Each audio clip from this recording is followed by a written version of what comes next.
Okay, welcome back to Cool Clubs Reviews.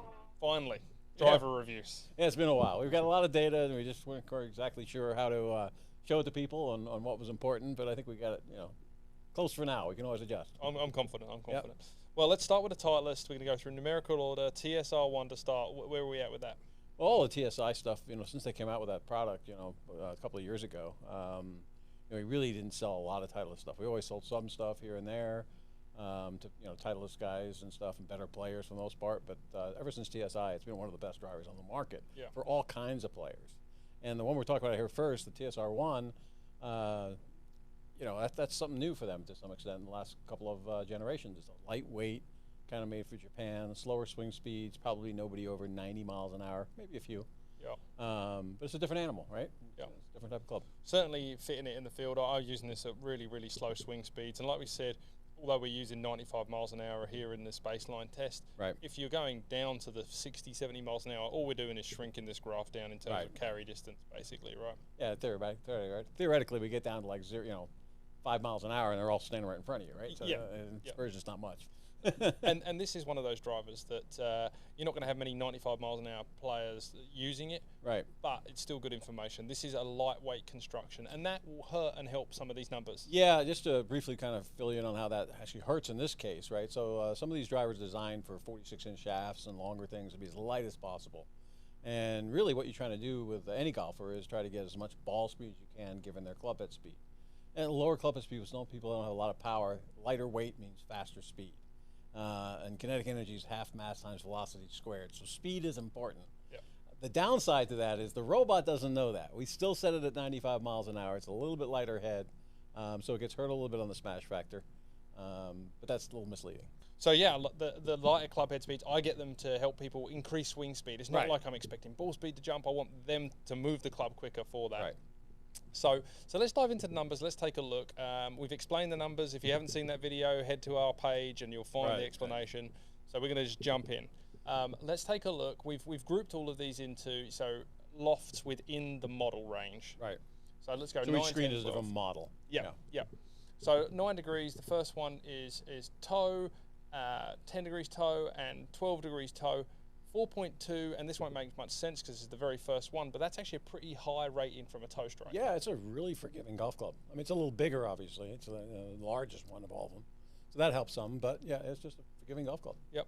Forgiving in the toe, and that's distance, and that's offline, and then heel is unbelievable. It's basically the top that's a rated. hard spot. It's one of the top rated clubs if you hit it in the heel. And I think a lot of these players that would be in this category would maybe be heel finders, coming over the top a little bit, that slower speed, that could really help, getting some ball speed, getting some dispersion tightness out the heel. Our speed rating, so that is basically smash factor, looking at all the 9 degrees. So now we're not comparing the lofts in speed, we're looking at just the 9s, just the 10s, and just the 12s. This is not a speed rating. This is where it's been hurt a little bit. Yeah, it's been hurt by the mass of the head a little bit, yes. Yeah. So it's not like it's a slow driver. If anything, you're going to pick up club head speed with it, so that may offset. Which is more important. Right. So, and then consistency. So this is the tour test of those 5 coloured dots up in the top left there. How accurate it is, and we're kind of looking at the graph there. There's one spot on this driver which isn't great for probably every driver. It's the low in the face spot. It gets actually a decent accuracy rating. But maybe allude to what happens. You strike it low in the face, RPMs pick up, right? And because there's lightweight and the CG's back trying to get the ball in the air, probably seeing spin jump up higher than maybe what would be. Yeah, so some other drivers, actually. And then spin launch. These are slightly on the higher side, and Titleist's done a great job here. Obviously, the 9 is at 264, the 10's at 273, and the 12's at 297. So per degree of loft, as you increase, you're also getting more RPMs. Which is exactly what people do, because typically when you're increasing loft, you're also losing club head speed. And that's one thing that people kind of forget about. And all these drivers are designed now to be low launch and high launch, low spin. And for some people, especially at lower club head speeds, that low spin becomes too low, and the ball just drops out of the sky. Yes. So don't be afraid necessarily to see the higher numbers in spin. Might necessarily be a bad thing. It might be a really good thing for a lot of people. In this case, it is. And as we expand on the range and we look into other models from different manufacturers, people will be able to figure out, that one is really good at getting the ball in the air. And I think that's what we're going to see here. This 12-degree model, if you're struggling with club head speed and getting the ball airborne, this is a good pick. It's a good driver. Okay, so TSR1, handicap range, where are you looking? I think it's a pretty big range. I think it's more of a speed range, right? So, under 100 miles an hour, probably. Definitely, definitely under 100, but probably under 90. Yep. I would say this could be for anybody. And then Titleist is known for better player club, so to speak. But this is not that animal. This is anywhere from probably low swing speed 5 handicap to your 30s. Yeah, right? yeah, I think you're right. It's tougher here.